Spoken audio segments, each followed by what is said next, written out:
Welcome to edu simple. आज हम Urdu pedagogy के चंद सवालात की प्रैक्टिस करेंगे जो सीटेट एग्जामिनेशन की तैयारी के लिए मुफीद है। ये शुरू करते हैं।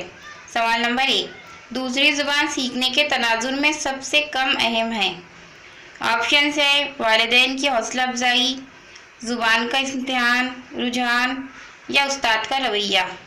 देखिए, पहली ज़ुबान मादरी ज़ुबान होती है जो बच्चा अपने घर से सीखता है और दूसरी ज़ुबान उस्ताद के ज़रिए सिखाई जाती है, इसलिए उस्ताद का रवैया भी ज़रूरी है और बच्चे का रुझान भी, और साथ ही साथ वालिदैन से हौसला अफजाई भी इम्पोर्टेंट है, इसलिए इसका राइट आंसर होगा ज़ुबान का इम्तिहान। नेक्स्ट, ज़ुबान की फितरी सलाहियत का ताल्लुक किसके साथ है? ऑप्शंस है चोम्स्की, प्याजे, स्किनर या वाइगोस्की। सही जवाब होगा चोम्स्की, क्योंकि चोम्स्की का मानना था कि बच्चे में ज़ुबान सीखने की फितरी सलाहियत होती है। नेक्स्ट, गैर लफ्ज़ी तरसील क्या होंगी? ऑप्शंस है बोले जाने वाले अल्फाज, आदात, हरकत व सकनात या छपे हुए अल्फाज। देखिए, सबसे पहले हमें सवाल को समझना होगा। तरसील यानी डिलीवरी करना या अपनी बात दूसरों तक पहुंचाना। गैर लफ्ज़ी यानी जिसमें लफ्ज़ का इस्तेमाल ना हुआ हो, तो कौन सा ऑप्शन सही होगा? ऑप्शन नंबर 3, क्योंकि इसमें पूछा गया है कि गैर लफ्ज़ी यानी जिसमें लफ्ज़ का इस्तेमाल ही नहीं है, यानी हरकत व सकनात यानी इशारे के ज़रिए बोली जाने वाली ज़ुबान। नेक्स्ट, हर सेशन के आखिर में ज़ुबान का टीचर टेस्ट लेता है। इसका मकसद होता है, ऑप्शंस है ज़ुबान सीखने की सलाहियत पर तलबा की जाँच, नसाबी मकासद को समझने में टीचर की मदद, तलबा की तमाम सलाहियतों की जाँच या ज़ुबान की क्लास के बारे में तलबा का तर्ज अमल मुतय्यन करना। सवाल पर गौर करें।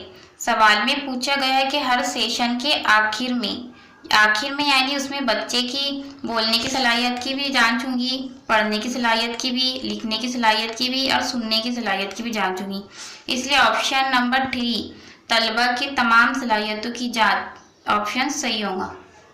नेक्स्ट, प्राइमरी जमातों के बच्चे बहुत कुछ स्कूल लेकर आते हैं, जैसे अपनी खाली जगह, अपने तजुर्बात, दुनिया को देखने का अपना नज़रिया वगैरह।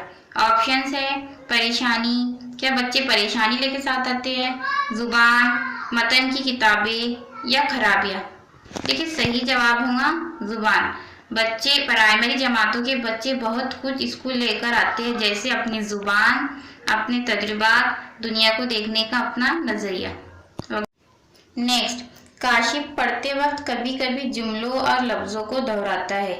ये ज़ुबान का रवैया जाहिर करता है कि ऑप्शंस हैं उसे तवील अल्फाज में पढ़ने में दुश्वारी होती है, यानी तवील यानी लंबे अल्फाज, वो पढ़ने में ज़्यादा वक्त लेता है, या वो अटक अटक कर ही पढ़ सकता है, या वो समझ के साथ पढ़ने की कोशिश करता है। देखिए, ज़रूरी नहीं है कि बच्चे में कोई डिसेबिलिटी हो। देखिए, अगर कोई चीज़ आपके एक बार में समझ में नहीं आती है तो आप उसे बार बार दोहरा कर देखते हैं, इसलिए इसका राइट आंसर होगा ऑप्शन नंबर 4, वो समझ के साथ पढ़ने की कोशिश करता है। ज़ुबान के कवायद की समझ को ऑप्शंस हैं सिर्फ मुख्तसर सवालों के ज़रिए जांचा जा सकता है, मजमून टाइप सवालों के ज़रिए यानी ऐसे टाइप सवालों के ज़रिए जांचा जा सकता है, सयाक व सबाक के ज़रिए जांचा जा सकता है, या सिर्फ मारूजी सवालात के ज़रिए जांचा जा सकता है।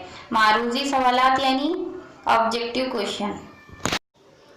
देखिए, बच्चे के ग्रामर की समझ को आप उसके संदर्भ के अकॉर्डिंग ही समझ सकते हैं, इसलिए इसका राइट आंसर होगा सयाक व सबाक के ज़रिए जांचा जा सकता है। नेक्स्ट, बच्चे की स्कूल की ज़ुबान और घर की ज़ुबान में खाली जगह होनी चाहिए। ऑप्शन है मशगूलियत, हम आहंगी, तवाज़ुन या अलहदगी। देखिए, बच्चों की स्कूल की ज़ुबान और घर की ज़ुबान एक जैसी होनी चाहिए या उसमें कुछ यकसानियत होनी चाहिए, इसलिए राइट आंसर होगा ऑप्शन 2, हम आहंगी। नेक्स्ट, कहानी सुनाने से ऑप्शंस हैं बच्चों की तख़य्युली ताकत और क़ुव्वत फ़िक्र में तरक्की होती है, बच्चे खुश हो जाते हैं, बच्चे दर्जे में खामोश बैठते हैं, या बच्चे नज़्म व ज़ब्त बनाए रखते हैं। तख़य्युली ताकत यानी इमेजिनेशन पावर और क़ुव्वत फ़िक्र में तरक्की होती है, इसलिए इसका राइट आंसर होगा ऑप्शन नंबर 1, बच्चों की तख़य्युली ताकत और क़ुव्वत फ़िक्र में तरक्की होती है। نیکسٹ، زبان کی درسی کتاب کا سب سے اہم پہلو یہ ہے۔ آپشنز ہے: دلکش تصویر، اسباق کا بامقصد انتخاب، مشقوں کی کثرت یا کاغذی معیار۔ دیکھیے آپشن نمبر 2 اسباق کا بامقصد انتخاب صحیح ہوگا، کیونکہ یہ بچوں کی عمر، ان کے معیار اور ان کی انٹرسٹ کے لحاظ سے ہوتا ہے۔ یہ تھے چند سوالات۔ ویڈیو اچھا لگا ہو تو لائک کریں، شیئر کریں اور چینل کو سبسکرائب